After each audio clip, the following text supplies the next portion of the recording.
ইরানের তৈরি অত্যাধুনিক ফাত্তাহ 2 হাইপারসনিক ক্ষেপণাস্ত্র বর্তমান বিশ্বের প্রচলিত যেকোনো আকাশ প্রতিরক্ষা ব্যবস্থার জন্য এক মূর্তিমান আতঙ্ক হয়ে দাঁড়িয়েছে।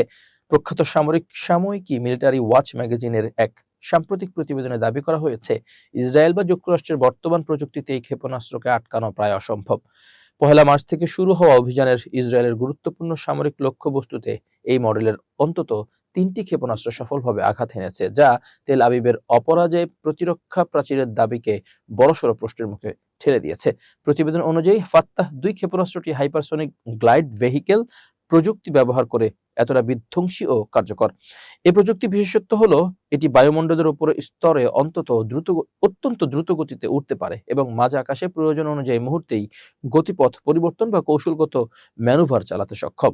ফলে প্রচলিত রাডার বা ইন্টারসেপ্টর ক্ষেপণাস্ত্রের পক্ষে এর সঠিক অবস্থান শনাক্ত করা এবং সেটিকে মাঝ আকাশে ধ্বংস করা প্রযুক্তিগতভাবে অসম্ভব হয়ে পড়েছে।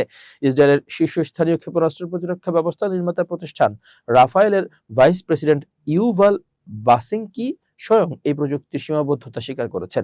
মিলিটারি ওয়াচের প্রতিবেদনে তার একটি বক্তব্য উদ্ধৃত করা হয়েছে, যেখানে তিনি জানান, বর্তমানের প্রতিরক্ষা ব্যবস্থাগুলো মূলত সাধারণ ব্যালিস্টিক ক্ষেপণাস্ত্র ধ্বংসের জন্য নকশা করা, কিন্তু ফাত্তাহ 2 এর মতো শব্দের গতির 10 গুণ ম্যাক 10 গতিসম্পন্ন ক্ষেপণাস্ত্র মোকাবিলা করতে হলে ইন্টারসেপ্টর মিসাইলকে শব্দের অন্তত 30 গুণ গতিতে ছুটতে হবে।